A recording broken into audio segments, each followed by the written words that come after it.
Hello students. आज हम introduction देखते हैं अंडरस्टैंडिंग क्वाड्रिलेटरल, आपका जो चैप्टर नंबर 3 है। ठीक है, इसमें देखिए कुछ टर्म्स पहले हमें समझनी बहुत ज़रूरी है। अगर हमको ये सारी टर्म्स समझ में आ गई तो आप क्वेश्चंस आराम से कर सकते हो, जितने भी क्वेश्चंस हैं एक्सरसाइज में। ठीक है, सबसे पहले देखिए हम देखते हैं कर्व। कर्व या plane curve. Plane curve,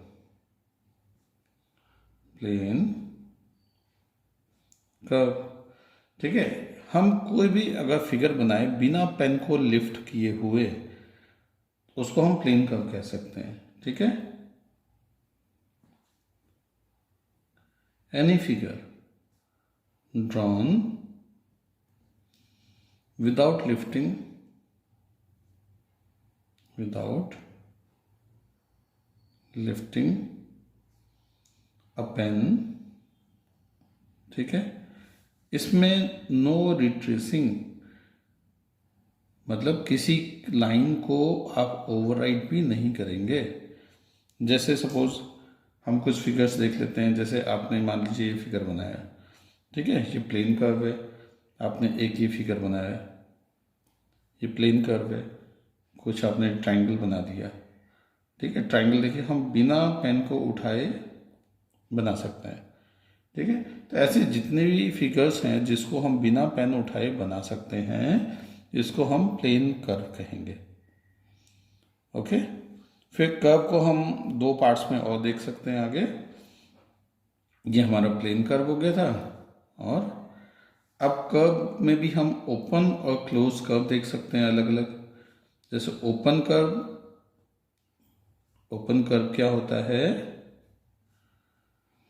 open curve का एग्जांपल देखिए, ये ओपन कर्व है, मतलब जिसके इनिशियल पॉइंट और एंड पॉइंट आपस में मीट नहीं हुए। ठीक है, देखिए खुला है ऊपर से। या आप कुछ और बना दीजिए, हमने मान लीजिए ऐसा कुछ बना दिया, ये बना दिया, तो देखिए खुला हुआ है यहाँ से। ठीक है, हमने एक रेक्टेंगल बनाया पर उसको हमने ज्वाइन नहीं किया, तो ये भी ओपन कर्व है। कुछ भी बना सकते हैं आप। हमने इस तरह एक डायग्राम और बना लिया है, ये डायग्राम, पर ये देखिए ज्वाइन नहीं हुआ, तो ज्वाइन नहीं हुआ तो इसका मतलब ये एक ओपन कर्व है। ओके, और इसके बाद हम देखते हैं close curve. Close curve, close curve मतलब जो इनिशियल पॉइंट और एंड पॉइंट आपस में मीट हो रहे हैं। जैसे आपने एक सर्कल बनाया है, तो देखिए क्लोज कर्व है। एक आपने ट्रायंगल बना दिया, ये क्लोज कर्व है। हम कुछ भी डायग्राम बना सकते हैं। ये डायग्राम बनाया आपने, तो ये क्लोज कर्व है। ठीक है, ये सब स्ट्रेट लाइन, ये स्ट्रेट लाइन है। ठीक है, इसमें कर्व में कोई फर्क नहीं पड़ता, चाहे आप इस तरह राउंडेड लाइन बना दीजिए या स्ट्रेट लाइन बना दीजिए, ये क्लोज कर्व ही कहे जाएंगे। ओके, इसके बाद नेक्स्ट पॉइंट आता है हमारा पॉलीगन। अब हम पॉलीगन को समझते हैं। देखिए पॉलीगन,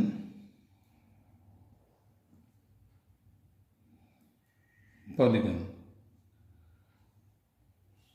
पॉलीगन की डेफिनेशन देखिए, अ सिंपल क्लोज्ड कर्व,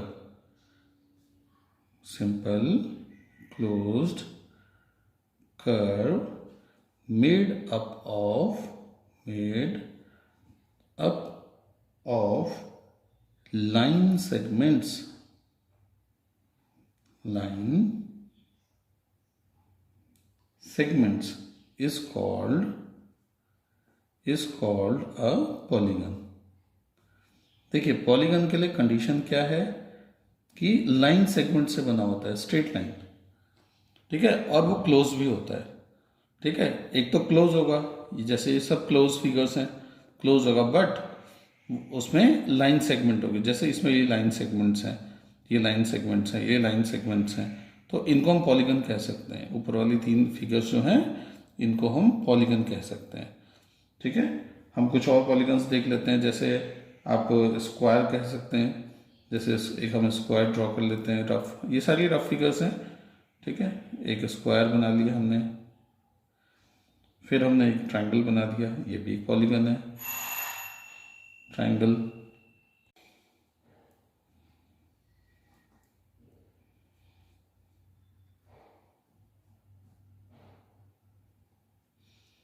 तो ये सभी ऑल आर पॉलीगन्स। ये जो भी फिगर्स हमें दिखाई दे रही हैं सब पॉलीगन्स हैं। एक तो पॉलीगन में दो कंडीशन है, एक तो वो क्लोज कर्व होना चाहिए, मतलब उसकी जो इनिशियल पॉइंट और एंड पॉइंट मिलने चाहिए। दूसरा वो स्ट्रेट लाइन से बना होना चाहिए। ठीक है, ये पॉलीगन्स हैं। अगर आप देखिए तो इसको हम पॉलीगन नहीं कहेंगे, या फिर स्ट्रेट लाइन से तो बना है पर देखिए ओपन है, ये ओपन है। या फिर आप एक और, ठीक है, तो ये पॉलीगन्स नहीं हैं, they are not polygons. Okay, तो पॉलीगन्स को उनके नाम से हम पहचान सकते हैं। जैसे नंबर ऑफ साइड्स के ऊपर डिपेंड होता है कि कितने पॉलीगन हैं, उसी के हिसाब से हम उनको नाम भी दे देते हैं। जैसे सपोज हम देखिए इसमें 3 साइड्स हैं, आप इसे ट्रायंगल कहेंगे, तो ये भी पॉलीगन ही है। हमने एक दूसरी फिगर बना ली, मान लीजिए ये एक स्क्वायर है, तो ये भी एक पॉलीगन है। ठीक है, हमने एक पेंटागन बना दिया, तो पेंटागन भी एक पॉलीगन है। तो जितनी इसकी साइड्स हैं उसके हिसाब से इनको नाम दे रखा है। 6 साइड्स होंगी हेक्सागन हो जाएगा, ऐसी आपकी 8 साइड होंगी ऑक्टागन हो जाएगा। ठीक है, on the basis of number of sides they have हम इसको अलग अलग नाम दे सकते हैं। ओके, फिर नेक्स्ट पॉइंट हम देखते हैं diagonal. Diagonal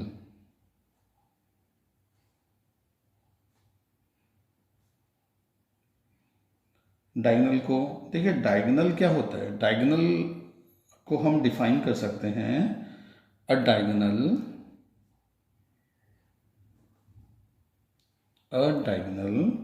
is a line segment, is a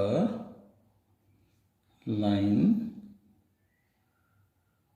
segment connecting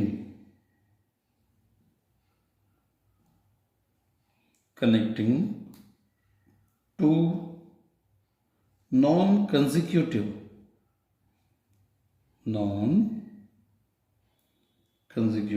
vertices, non-consecutive vertices of a polygon,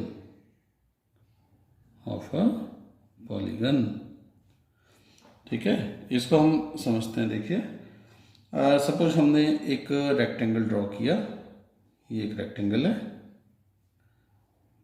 और इसके ए बी सी डी ये पॉइंट्स हैं।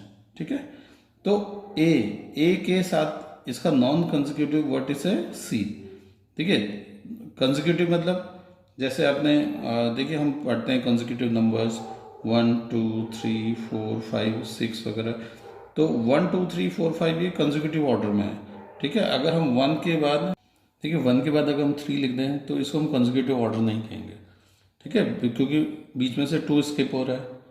तो इस लाइन को, जो एक लाइन आपकी ये AC है, ये एक डायगोनल हो जाएगा और दूसरा डायगोनल BD हो जाएगा।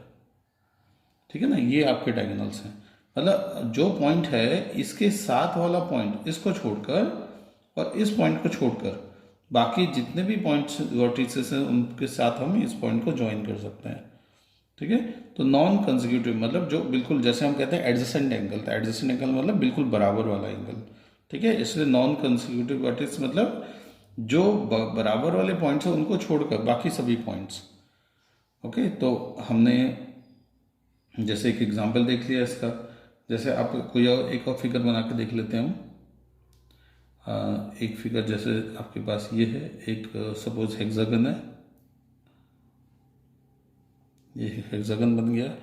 ठीक है, तो हेक्सागन में हम इनको नंबरिंग देते हैं 1 2 3 4 सॉरी ABCDEF। ठीक है, तो देखिए A को हम F और B से तो ऑलरेडी ज्वाइन है, इससे तो हम ज्वाइन नहीं कर सकते हैं इसे, तो हम एक तो इसको ज्वाइन करेंगे E से, तो एक आपका डायगोनल हो जाएगा AE। एक हम इसको ज्वाइन करेंगे D से, तो एक डायगोनल हो गया D। एक आप ज्वाइन करेंगे इसे C से, तो एक डायगोनल हो गया आपका AC। फिर इसी तरह हम बी से, तो बी से हम ए को ज्वाइन नहीं कर सकते, पर बी से आप एफ को तो कर सकते हो। तो एक डायगोनल हो गया बी एफ, और एक डायगोनल हमारा हो जाएगा बी ई, ठीक है, और एक डायगोनल हो जाएगा बी डी, बी डी। इस तरह देखिए सी को हम बी से नहीं ज्वाइन कर सकते और डी से ज्वाइन नहीं कर सकते, ठीक है, और ए से ऑलरेडी ज्वाइन है, तो अब हम इसे एफ से ज्वाइन कर सकते हैं। तो एक हमारा बन गया सी एफ, एक आप बना सकते हैं सी ई, ठीक है, और डी से तो हम इसको ज्वाइन नहीं कर सकते हैं। और डी से देखिए, डी से डी भी ऑलरेडी जुड़ा हुआ है, डी ए भी जुड़ा हुआ है, एफ से आप डी को जोड़ेंगे, ठीक है, तो ये डी एफ या एफ डी, ठीक है, और तो ये हमारा कंप्लीट हो जाता है, मतलब डायगोनल्स हमारे कंप्लीट हो गए। ओके, तो डायगोनल्स मतलब नॉन कंसेक्यूटिव वर्टेक्स को छोड़कर बाकी पॉइंट्स को ज्वाइन कर सकते हैं हम, तो वो हम डायगोनल कहते हैं इसे। ओके, नेक्स्ट हम समझते हैं कॉनकेव। कॉन्केव से पहले कॉन्वेक्स देखते हैं। Convex polygon, convex polygon,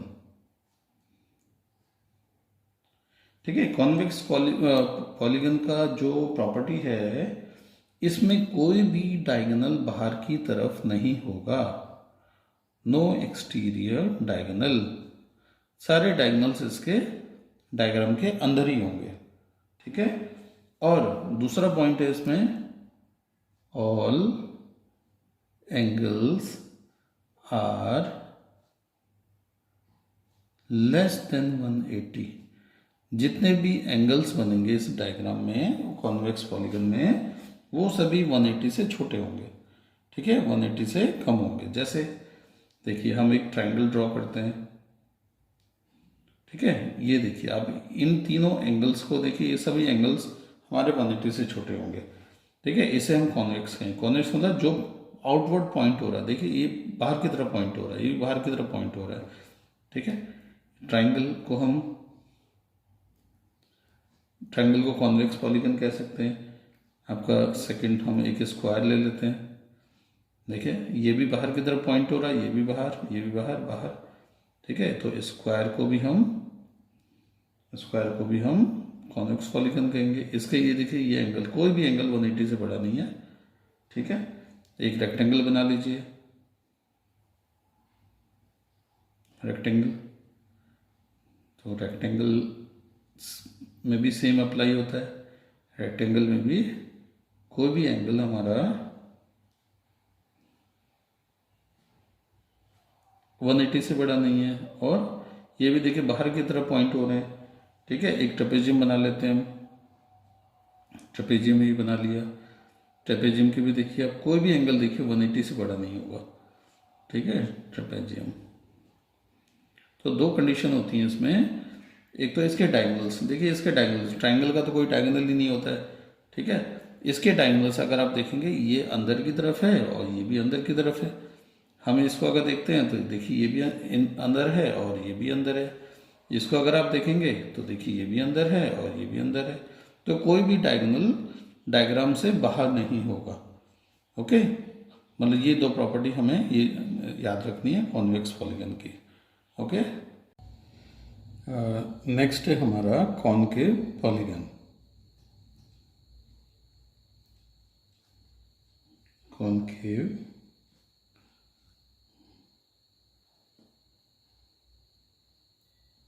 polygon, okay. इसके हम दो पॉइंट्स लिख सकते हैं, at least one angle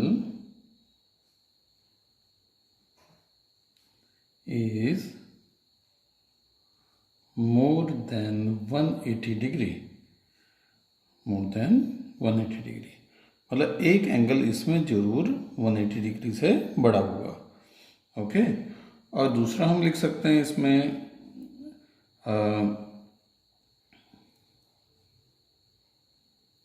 at least one exterior diagonal, मतलब एक डायगोनल इसका बाहर की तरफ भी बनेगा। ओके, तो इसमें हम एक दो डायग्राम बना के देख लेते हैं। देखिए, एक डायग्राम हमारे पास, सपोज हमने ये डायग्राम बना लिया, ठीक है। तो देखिए इसमें ये जो एंगल है ये 180 डिग्री से बड़ा है और एक ये एक्सटीरियर डायगोनल है। ओके, सेकंड हम चेक कर लेते हैं एक और। एक मान लीजिए ये फिगर है हमारे पास, ये भी एक कॉनकेव पॉलीगन है। तो ये एंगल देखिए, ये एंगल 180 से बड़ा है और ये हमारे पास एक एक्सटीरियर डायगोनल है। ठीक है, एक आप और देख लेते हैं इस फिगर को। ये एंगल 180 से बड़ा है और एक एक्सटीरियर डायगोनल है। इन सब में देखिए आप एक एक एक्सटीरियर डायगोनल है और एक एक एंगल 180 से बड़ा है। मान लीजिए आपके पास एक इस तरह का फिगर है,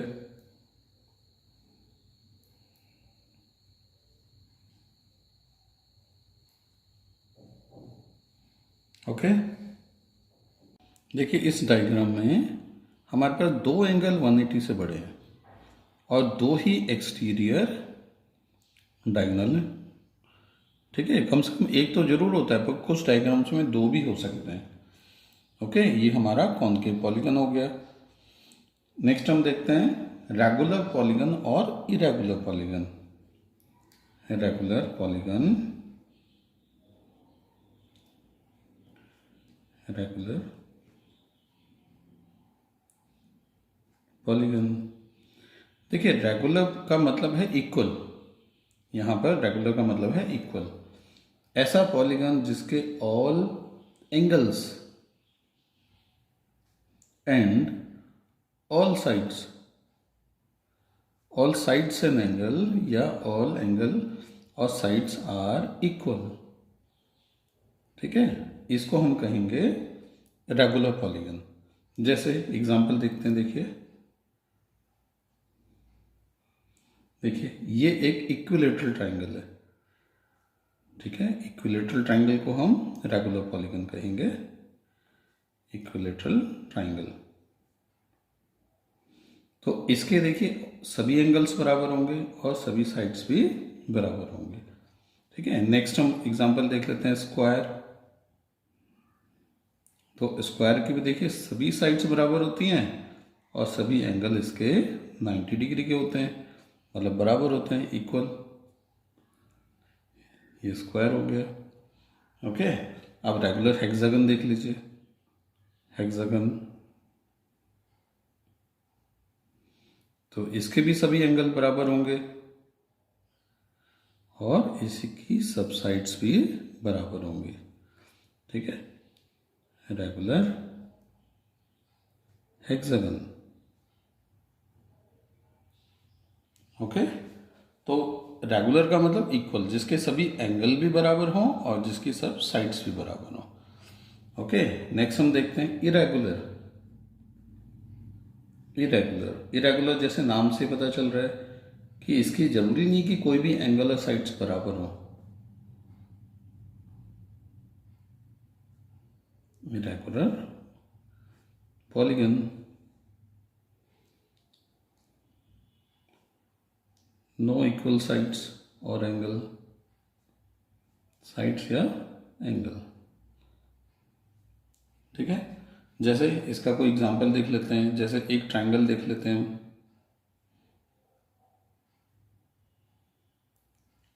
ये स्केलिन ट्रायंगल होता है जैसे, या फिर आप कोई भी फिगर ले सकते हैं। हमने एक कोई भी रैंडमली कोई भी एक फिगर बना ली अपने। ठीक है, ये देखिए पॉलीगन तो है पर इरेगुलर पॉलीगन है। ठीक है, कि इसकी ना तो कोई साइड इक्वल है ना ही कोई एंगल इक्वल है, तो ये हमारा इरेगुलर पॉलीगन हो गया। नेक्स्ट पॉइंट आता है आपका angle sum property. Angle sum property, देखिए एंगल सम प्रॉपर्टी का हम यूज करते हैं ट्रायंगल में। एंगल सम प्रॉपर्टी, तो angle sum property of a triangle, इसमें एंगल सम प्रॉपर्टी क्या होता है, इसमें सम ऑफ ऑल एंगल्स 180 होता है, ठीक है।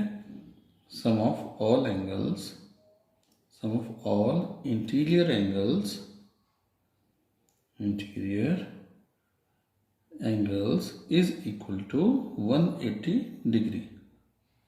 ओके, कोई भी डायग्राम ले लीजिए आप, हमने ये डायग्राम ले लिया, तो इसके जो एंगल्स हैं इनका सम 180 डिग्री हुआ। जरूरी नहीं कि इक्विलेटरल हो, कोई भी डायग्राम हो, हमारे पास एक ही डायग्राम है, तो इनके एंगल्स का जो सम होगा वो हमेशा 180 डिग्री होगा, ठीक है। तो ये 3 साइड्स के लिए हो गया, क्योंकि ये ट्राइंगल है, तो ट्राइंगल मतलब 3 साइड्स के लिए, सभी ट्राइंगल्स पे ये अप्लाई होता है। अब हम ये भी एक पॉलीगन है, 3 साइड्स ट्राइंगल। 4 साइड्स को देखते हैं, तो 4 साइड्स को हम क्या कहते हैं, 4 साइड्स को हम कहते हैं क्वाड्रिलेटरल। क्वाड्रिलेटरल, तो क्वाड्रिलेटरल का जो इंटीरियर एंगल्स होते हैं, क्वाड्रिलेटरल के केस में sum of all interior angles is equal to 360 degree, is equal to 360 degree. इसके जितने भी एंगल्स होंगे क्वाड्रिलेटरल के, उनका जो सम होगा, टोटल होगा, वो 360 डिग्री होगा, ठीक है। हम कोई भी एक डायग्राम बना लेते हैं, जैसे ट्रेपेजियम है, तो ये एंगल्स और ये एंगल्स का सम, सबका सम 180 डिग्री होगा। जैसे देखिए स्क्वायर भी एक क्वाड्रिलेटरल है, तो देखिए 90 डिग्री, 90 डिग्री, 90 डिग्री और 90 डिग्री, तो मतलब इन सब का सम 360 डिग्री हो गया, ठीक है। तो ये तो हो गया आपका sum of all interior angle of quadrilateral. पर क्वाड्रिलेटरल हमारी कितनी है, 3, यहाँ पर हमारी 3 साइड्स थी, ट्रायंगल में 3 साइड्स थी, इसमें हमारे पास 4 साइड्स हैं, ठीक है। और अगर ज़्यादा साइड्स हैं, अगर किसी पॉलीगन में ज़्यादा साइड्स हैं, तो उसके लिए हम यूज़ करेंगे sum of all interior angles of a polygon. अब कितनी भी साइड्स हों इसमें, तो हम इसमें फॉर्मूला यूज करेंगे n-2 मल्टीप्लाई 180 डिग्री। ओके, तो इसको हम कहीं भी, देखिए आप ट्रायंगल में भी अप्लाई कर सकते हैं, स्क्वायर में भी, किसी भी हेक्सागन वगैरह वगैरह किसी में भी यूज कर सकते हैं। सपोज हम एक ट्रायंगल लेते हैं, देखिए ट्रायंगल में कितनी साइड्स हैं हमारे पास, 3 साइड्स हैं, 3 साइड्स। तो हमारा फॉर्मूला था n-2 मल्टीप्लाई 180 डिग्री, 180 डिग्री, ठीक है। तो n कितना है हमारे पास, 3 है, तो 3 - 2 मल्टीप्लाई 180 डिग्री, तो इसका मतलब 1 × 180 डिग्री, जो हमारा ट्रायंगल का जो टोटल होता है एंगल्स का, वो इंटीरियर एंगल्स का जो टोटल होता है 180 डिग्री होता है, ठीक है। हम एक रेक्टेंगल या एक स्क्वायर ले लेते हैं, इसमें देखिए 4 साइड्स हैं हमारे पास, 4 साइड्स का मतलब n-2 मल्टीप्लाई 180 डिग्री, तो 4 में से 2 लेस कर लिया, तो 180 डिग्री मल्टीप्लाई किया, तो 2 × 180 डिग्री मतलब 360। तो हम पहले ही पढ़ चुके हैं कि सभी क्वाड्रिलेटरल्स का जो इंटरनल सम होता है एंगल्स का, वो 360 होता है, और देखिए फॉर्मूले से भी वही आएगा। तो ऐसे कितनी भी साइड्स हों, 7 हो, 8 हो, 10 हो, 12 हो, कितनी भी साइड्स हो, उसको हम उसमें ये फॉर्मूला अप्लाई करेंगे, n-2 मल्टीप्लाई 180, तो उसके इंटीरियर एंगल्स का सम निकल जाएगा, ठीक है। ये तो हो गया sum of interior angles of a polygon. और अब हम देखते हैं sum of exterior angle, exterior angles of a polygon. तो एक्सटीरियर एंगल का सम भी 360 डिग्री ही होता है। ओके, देखिए सपोज हमने एक ट्रायंगल ड्रॉ किया, ऐसा ट्रायंगल, ये ट्रायंगल हो गया, और इसकी ये एक्सटीरियर एंगल, ये एक्सटीरियर एंगल है, इसमें ये एक्सटीरियर एंगल है, और इसमें ये एक्सटीरियर एंगल है। तो इन तीनों एंगल का जो सम होगा वो 360 होगा। ओके, क्योंकि देखिए इनसे एक राउंड कंप्लीट एंगल बनता है। एक हम और देख लेते हैं, हेक्सागन देख लेते हैं जिसमें ज़्यादा साइड्स हैं। ठीक है, तो इसका एक्सटीरियर एंगल, इसका इन पॉइंट्स को, लाइंस को आगे प्रोड्यूस कर देते हैं तो सबके एक्सटीरियर एंगल बन जाएंगे। ठीक है, तो ये सभी एक्सटीरियर एंगल्स जो हैं इन सब का सम 360 डिग्री होगा। ओके, सभी का सम 360 डिग्री होगा। अच्छा, अब हम कुछ क्वाड्रिलेटरल्स को देख लेते हैं, kinds of quadrilaterals. Okay, kinds of quadrilateral. सबसे पहले हम इसमें देखते हैं ट्रेपेजियम। ट्रेपेजियम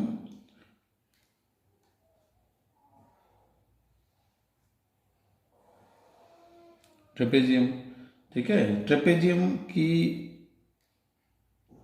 में जो हम नोट करने वाली बात है वो है, इसमें a pair of opposite sides are parallel होता है। ठीक है, a pair of opposite sides are parallel. ठीक है, ट्रेपेजियम आप देखिए इस तरह बना सकते हैं, ये एक ट्रेपेजियम हो गया। तो देखिए इसमें ये साइड्स ये पैरेलल है। सपोज ये ए है, ये बी है, ये सी है, ये डी है, तो ए डी है पैरेलल बी सी के। ओके, या फिर आपने एक डायग्राम बना लिया इस तरह, इसको फिर से हमने नाम दे दिया ए बी सी डी, तो इसमें ए डी पैरेलल है बी सी के। ओके, ये आपका ट्रेपेजियम हो गया। ट्रेपेजियम की ये प्रॉपर्टी है। नेक्स्ट है आपका एक और आपका क्वाड्रिलेटरल होता है, इसे हम कहते हैं काइट। ठीक है, इसकी प्रॉपर्टी क्या होती है, देखिए काइट को हम इस तरह बना सकते हैं,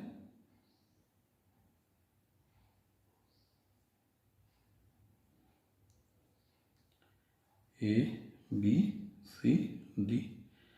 देखिए काइट में consecutive pairs of sides are of equal length.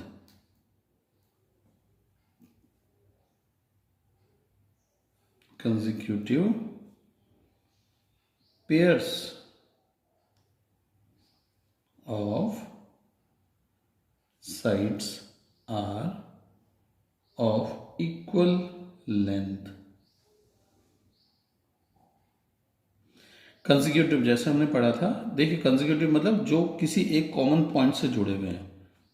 जैसे इसमें A B is equal to A D, मतलब ये दोनों साइड्स आपस में बराबर हैं और ये दोनों साइड्स आपस में बराबर हैं। तो एक तो हो गया A B is equal to A D, दूसरा हो गया आपका B C is equal to D C. Okay, तो इसकी प्रॉपर्टी होती है कि इसके कंसेक्यूटिव पेयर्स, जो पेयर्स आपस में एक कॉमन वर्टेक्स से जुड़े हुए हैं, उनकी लेंथ इक्वल होती है। ठीक है, ये काइट हो गया। काइट के बाद एक नेक्स्ट आता है हमारा पैरेललोग्राम।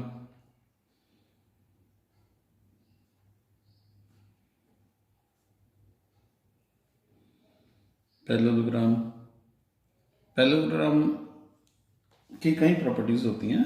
देखिए पैरेललोग्राम को इस तरह बना सकते हैं,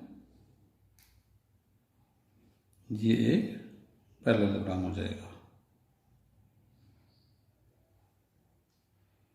ठीक है, इनको हम नाम दे देते हैं ए बी सी डी। देखिए पैरेललोग्राम का एक तो अपोजिट साइड्स पैरेलल होती हैं, okay, opposite sides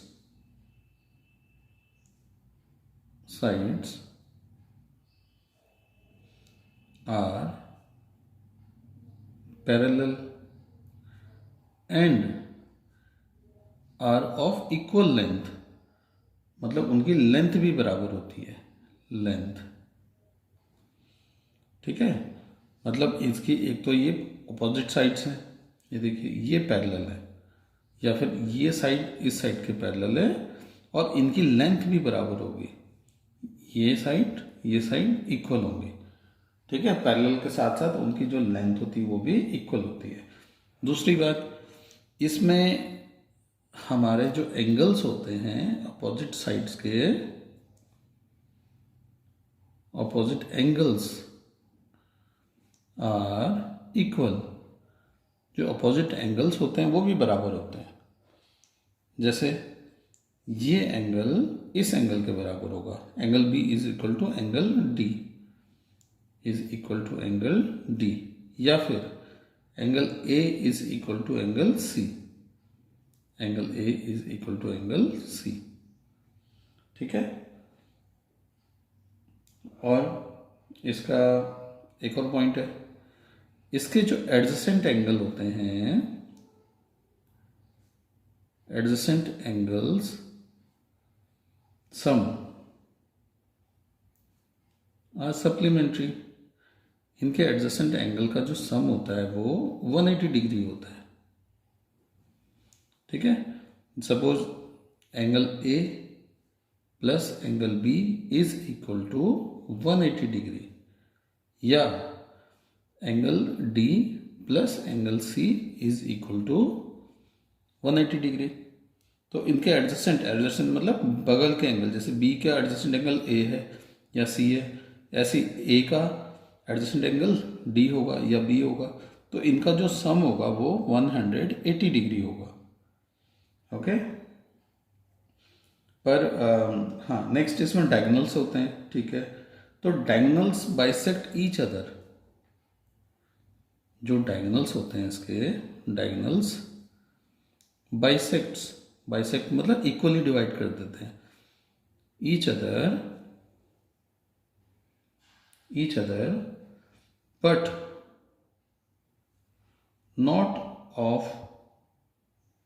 are not of equal length, equal length. इसका मीनिंग है कि ये एक डायगोनल है और ये एक डायगोनल है, ठीक है। तो अगर हम इसको डायगोनल में डिवाइड करते हो तो देखिए B O is equal to O D, मतलब यहाँ पर बी ओ और ओ डी इक्वल होंगे, और ए ओ और इक्वल होगा ओ सी के।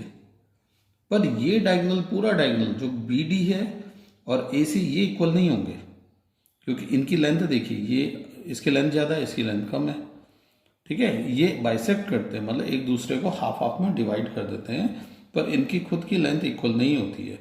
अगर हम इस तरह देखें तो इक्वल होगी, ठीक है। B O equal to O D और A O equal to O C, but B D is not equal to A C, okay. Next देखते हैं, नेक्स्ट है आपका रोम्बस।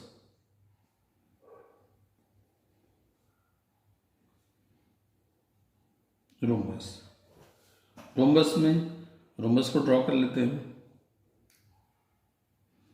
रोम्बस सेम स्क्वायर ही होता है, बस ये थोड़ा इंक्लाइंड होता है, थोड़ा तिरछा होता है। जैसे पैरेललोग्राम आपका रेक्टेंगल होता है पर थोड़ा इंक्लाइंड होता है, स्लैंटेड होता है थोड़ा, ठीक है। ऐसे रोम्बस भी स्क्वायर ही होता है, बस थोड़ा स्लैंटेड होगा, मतलब थोड़ा एंगल में होगा, 90 डिग्री नहीं होगा, ठीक है। तो रोम्बस में क्या होगा, all sides are equal, all sides are equal, तो रोम्बस की सभी साइड्स बराबर होंगे, ये सभी साइड्स बराबर होंगे। और इसके जो डायगोनल्स होते हैं, ये डायगोनल्स, ये एक दूसरे को परपेंडिकुलरली बाइसेक्ट करते हैं, मतलब यहाँ पर इस पॉइंट पर 90 डिग्री का एंगल बनता है सब तरफ से। ओके, डायगोनल्स ऑफ, लिख देते हैं हम,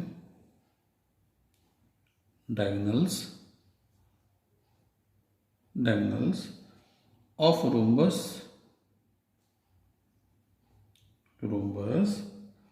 आर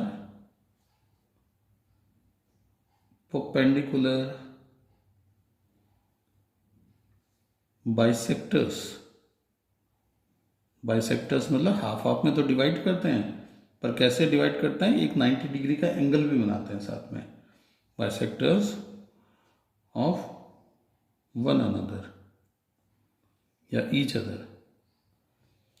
ओके, और इसकी ऑपोजिट साइड्स आर पैरेलल, ये साइड और ये साइड पैरेलल होगी, या ये साइड और ये साइड पैरेलल होगी। Suppose A B C D, तो आप लिख सकते हैं opposite sides are parallel. Okay, next हम देखते हैं स्क्वायर या रेक्टेंगल देख लेते हैं। ठीक है, अब हम इसमें रेक्टेंगल देख लेते हैं। एक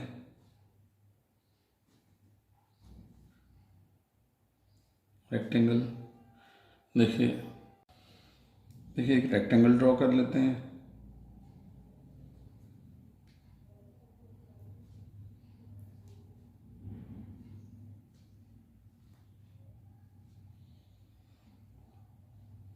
ओके, ये साइड ए है, ये साइड बी है, ये सी है और ये डी है।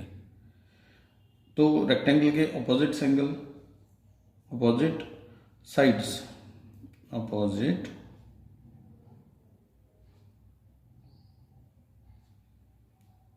Sides are equal.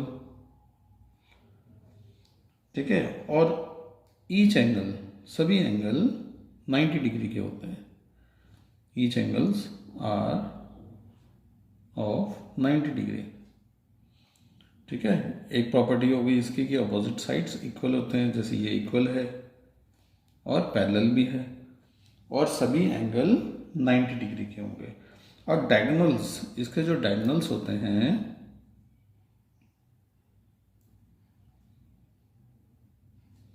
Diagonals are of equal length. ये जो डायगोनल्स होंगे इनकी लेंथ इक्वल होगी।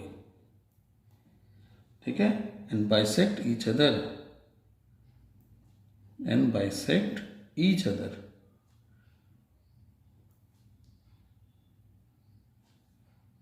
Bisect each other mean AO is equal to OC और BO is equal to OD। ठीक है, और देखिए ऑपोजिट साइड्स इक्वल होती हैं।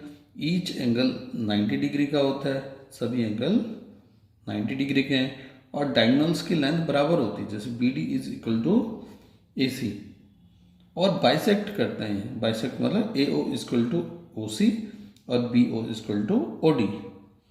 लास्ट पॉइंट हम देख लेते हैं इसमें, एक सबसे कॉमन, ये हम छोटी क्लासेस से पढ़ते आ रहे हैं, स्क्वायर। ठीक है, स्क्वायर मतलब इसकी सभी साइड्स बराबर होंगी, A B C D, इसकी सभी साइड्स बराबर होंगी। तो ऑल साइड्स आर इक्वल, इसमें आप लिखेंगे, या इसकी ऑल साइड्स आर इक्वल, सभी साइड्स इसकी बराबर होती हैं, मतलब ये सभी साइड्स आपस में बराबर हैं। और सभी angles, all angles are of 90 degree, all angles are of 90 degree, ये सभी एंगल्स इसके 90 डिग्री के होते हैं, और आपस में पैरेलल तो होते ही हैं। और इनका जो डायगोनल है, डायगोनल ऑफ स्क्वायर्स, जैसे रोम्बस की प्रॉपर्टी है same, diagonals of square are perpendicular bisector, जैसे हमने रोमस में देखा था, perpendicular bisectors, diagonals of square are perpendicular bisector of each other. मतलब ये जो डायगोनल्स हैं, ये इसके डायगोनल्स हैं, ये परपेंडिकुलरली बाइसेक्ट करते हैं, मतलब 90 डिग्री का एंगल बनाते हैं यहाँ पर। ओके, तो ये हमने लगभग सभी पॉइंट्स ले लिए हैं जो हमारे जिन पॉइंट्स के ऊपर सभी क्वेश्चन बेस हैं। अगर हम इन सभी प्रॉपर्टीज़ को, इन सभी डायग्राम्स को अच्छी तरह समझ जाते हैं तो क्वेश्चंस वगैरह आराम से हम कर सकते हैं। ठीक है, इन सब के बारे में अगर आपको कोई भी डाउट है तो आप कमेंट्स में लिख सकते हैं। ठीक है, आई होप आपको सब समझ में आ गया होगा। Okay, thank you.